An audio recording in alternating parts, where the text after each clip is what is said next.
राजपूत समाज की नाराजगी से डरी बीजेपी। मोदी ने राजनाथ और योगी की लगाई ड्यूटी। शाह ने गुजरात में संभाली कमान। केंद्रीय रक्षा मंत्री राजनाथ सिंह और यूपी के सीएम योगी आदित्यनाथ ने पश्चिमी यूपी में अपनी पूरी ताकत झोंक दी है। चिंता है कि उनकी जाति का वोट बिखर न जाए, क्योंकि ठाकुर बीजेपी से नाराज हैं। ठाकुर राजपूत समुदाय की महापंचायतें हो रही हैं, जिसमें बीजेपी के बहिष्कार की अपील की जा रही है, जिसका डर बीजेपी हाईकमान को दिखाई दे रहा है। आज हम बात करेंगे कि आखिर क्यों राजपूत समाज बीजेपी से हो गया नाराज। नमस्कार, मैं आराधना। तो शुरू करते हैं हमारी आज की स्पेशल रिपोर्ट। बीजेपी दावा कर रही है कि उसने यूपी में सबसे ज्यादा टिकट राजपूत समाज को दिए हैं। एनडीए ने अभी तक यूपी में 76 उम्मीदवार घोषित किए हैं, जिसमें से 10 टिकट राजपूत समाज से आने वाले लोगों को दिए हैं, जिनमें लखनऊ से राजनाथ सिंह, मुरादाबाद से कुंवर सर्वेश सिंह, बलिया से नीरज शेखर, मैनपुरी से जयवीर सिंह, डुमरियागंज से जगदंबिका पाल, जौनपुर से कृपा शंकर सिंह, गोंडा से कीर्तिवर्धन सिंह, फैजाबाद से लल्लू सिंह, हमीरपुर से पुष्पेंद्र सिंह चंदेल और अकबरपुर से देवेंद्र सिंह भोले को टिकट दिया गया है। सभी 10 उम्मीदवार बीजेपी की टिकट पर चुनाव लड़ रहे हैं। अभी 4 सीटों पर उम्मीदवारों का ऐलान और बाकी रह गया है, और यही राजपूत समाज की नाराजगी का कारण है। पश्चिमी यूपी की 26 सीटों पर बीजेपी उम्मीदवार उतार चुकी है, जबकि यहां सिर्फ 1 सीट पर ही राजपूत समाज के व्यक्ति को टिकट दिया गया है, जिस कारण से पश्चिमी यूपी में राजपूतों में सबसे ज्यादा गुस्सा देखने को मिल रहा है। उनका कहना है कि बीजेपी ने तो हमें अपना गुलाम समझ लिया है, जो मानते हैं कि राजपूत कहीं नहीं जाएगा, इसलिए हमारा हिस्सा घटाया जा रहा है। दरअसल एक तरह से देखा जाए तो राजपूत समाज का यह दावा काफी हद तक सही भी है। 2014 के लोकसभा चुनाव में बीजेपी ने 21 टिकट ठाकुरों को दिए, जिसमें से 17 उम्मीदवार चुनाव जीतने में कामयाब रहे। 2019 के लोकसभा चुनाव में बीजेपी ने 16 ठाकुरों को टिकट दिया, जिसमें से 14 जीत गए, यानी जितने उम्मीदवार 2014 में जीते थे, 2019 में उतनों को भी टिकट नहीं दिया गया। और अब 2024 में भी यही कहानी दोहराई जा रही है। सिर्फ 10 टिकट दिए गए हैं, जिससे राजपूतों का गुस्सा दिखाई दे रहा है। और इस गुस्से को हाल ही में हुई कुछ घटनाओं ने और बढ़ा दिया है, जिसमें पहली गुजरात की राजकोट सीट से चुनाव लड़ रहे केंद्रीय मंत्री परसोत्तम रुपाला का बयान भी है। वैसे रुपाला अब लगातार अपने बयान पर माफी मांग रहे हैं। पूरी पार्टी डैमेज कंट्रोल में जुटी हुई है, लेकिन गुजरात में राजपूतों ने साफ कर दिया है कि रुपाला का टिकट कटने तक वो शांत नहीं रहेंगे। दूसरी घटना भी रुपाला के बयान से ही जुड़ी हुई है। दरअसल रुपाला के बयान का करनी सेना के राष्ट्रीय अध्यक्ष राज शेखावत ने जबरदस्त विरोध किया था, लेकिन शेखावत को 9 अप्रैल को गांधीनगर एयरपोर्ट पर पहुंचते ही हिरासत में ले लिया गया।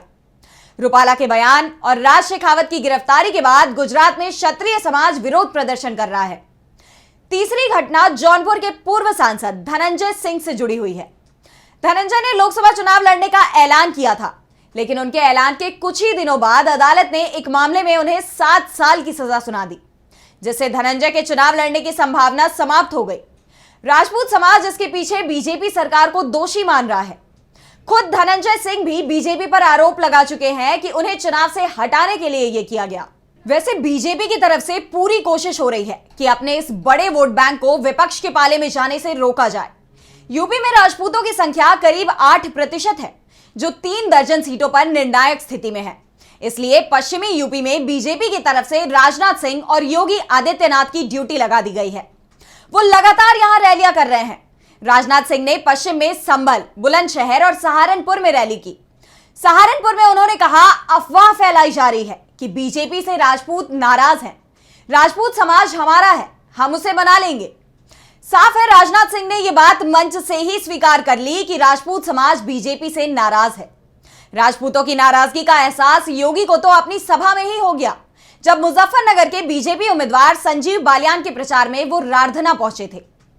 मंच से जब उन्होंने बालियान को वोट देने का नारा लगाया, तो भीड़ में अधिकांश लोगों ने बालियान को वोट देने से मना कर दिया। इसके बाद अब योगी की रैलियों की संख्या पश्चिमी यूपी में बढ़ाई जा रही है। दरअसल बीजेपी की चिंता का सबसे बड़ा कारण राजपूतों के विरोध का उग्र होते जाना है। अब वो बीजेपी उम्मीदवारों को सीधे निशाने पर ले रहे हैं। मेरठ में ठाकुर वोटर्स की संख्या करीब 2.5 लाख है। यहां पर 11 अप्रैल को राजपूत ने महापंचायत की और फैसला लिया कि बीजेपी हमें राजनीतिक तौर पर खत्म करना चाहती है, इसलिए इस बार बीजेपी को सबक सिखाया जाएगा। सहारनपुर में जगह जगह पोस्टर्स लगाए गए हैं, जिन पर लिखा है कमल का फूल हमारी भूल। यहां भी करीब 2.5 लाख ठाकुर वोटर हैं। 7 अप्रैल को सहारनपुर नानौता गांव में क्षत्रिय स्वाभिमान महाकुंभ का आयोजन हुआ। इसके संयोजक ठाकुर पूरन सिंह ने कहा, पश्चिम यूपी का 90% ठाकुर बीजेपी को वोट देता है, लेकिन इस बार हम चुप नहीं बैठने वाले। हमारे उम्मीदवारों के बीजेपी ने टिकट काट दिए हैं, हम उन्हें वोट नहीं देंगे। हालात गाजियाबाद में भी बीजेपी के लिए अच्छे नहीं दिख रहे। यहां करीब 3 लाख ठाकुर वोटर हैं, लेकिन पार्टी ने वीके सिंह का टिकट काटकर अतुल गर्ग को उम्मीदवार बना दिया है। नाराज ठाकुरों ने धौलाना में अतुल गर्ग और महानगर अध्यक्ष संजीव शर्मा को हाईवे पर घेर लिया, जमकर नारेबाजी की। यहां भी ठाकुर समाज की महापंचायत में बीजेपी को हराने का संकल्प लिया गया है। मुजफ्फरनगर में तो बीजेपी उम्मीदवार संजीव बालियान के काफिले को ही निशाना बनाया जा चुका है। बालियान ने इसके पीछे अपनी ही पार्टी के ठाकुर नेता संगीत सोम को जिम्मेदार ठहराया। जवाब में संगीत सोम ने कहा था कि बालियान का स्तर मेरे से बात करने का नहीं है। योगी आदित्यनाथ ने दोनों नेताओं के बीच दूरियां कम कराने की कोशिश की थी, लेकिन सफलता नहीं मिल पाई। इसी तरह से अलीगढ़ में भी ठाकुरों ने महापंचायत करते हुए साफ कर दिया कि बीजेपी को सबक सिखाया जाएगा। 6 अप्रैल को यहां हुई महापंचायत में लोगों के हाथ में बैनर था, जिस पर लिखा था, अमित शाह क्षत्रिय विरोधी हैं। बीजेपी के लिए चिंता की बात यह है कि गुजरात में तो पहले से ही परसोत्तम रुपाला के बयान के बाद शुरू हुआ राजपूतों का विरोध शांत नहीं हो पाया था कि पश्चिमी यूपी में भी अब यह शुरू हो गया और अब हरियाणा और राजस्थान में भी इसका असर दिखाई देने लगा है। बीजेपी को सबसे ज्यादा चिंता अब राजस्थान को लेकर दिख रही है, क्योंकि राजपूतों के गुस्से का असर वो 2018 के विधानसभा चुनावों में देख चुकी है। दरअसल 2018 में जब राजस्थान में विधानसभा चुनाव हुए थे, तो उससे ठीक 1 साल पहले राजस्थान पुलिस की चूरू में 5 लाख रुपए के इनामी आनंदपाल सिंह से मुठभेड़ हुई थी, जिसमें आनंदपाल की जान चली गई थी, जिसके खिलाफ राजपूत समाज सड़क पर उतर आया था। यह घटना बीजेपी की सरकार के समय पर हुई थी, इसलिए राजपूत बीजेपी से नाराज हो गया और इसका नुकसान राजस्थान विधानसभा चुनावों में बीजेपी को हुआ, जब पार्टी के हाथ से सत्ता फिसल गई थी। इस बार तो राजपूतों का गुस्सा सिर्फ एक राज्य तक सीमित नहीं है, वो पूरे उत्तर भारत में धीरे धीरे कर फैलता दिखाई दे रहा है, जिस कारण से बीजेपी बैकफुट पर दिखाई दे रही है। अभी तक बीजेपी ने राजपूतों की नाराजगी को दूर करने के जो भी पैंतरे आजमाए हैं, वो कामयाब नहीं हो पाए, इसलिए पार्टी की चिंता बढ़ती हुई दिखाई दे रही है। दरअसल राजपूत समाज उत्तर भारत में करीब 70 सीटों पर निर्णायक भूमिका में है और इसमें से लगभग सभी सीटें 2019 के लोकसभा चुनावों में बीजेपी के पास गई थी। और अगर राजपूतों की नाराजगी बनी रहती है तो पासा पलटने में देर नहीं होगी और बीजेपी के लिए यहां जीत हासिल करना बहुत मुश्किल हो जाएगा। बीजेपी के लिए परेशानी की सबसे बड़ी वजह तो यह है कि अब वो अधिकांश सीटों पर उम्मीदवारों के नामों का ऐलान कर चुकी है। पहले 2 चरण की सीटों के लिए तो नामांकन की प्रक्रिया भी समाप्त हो चुकी है।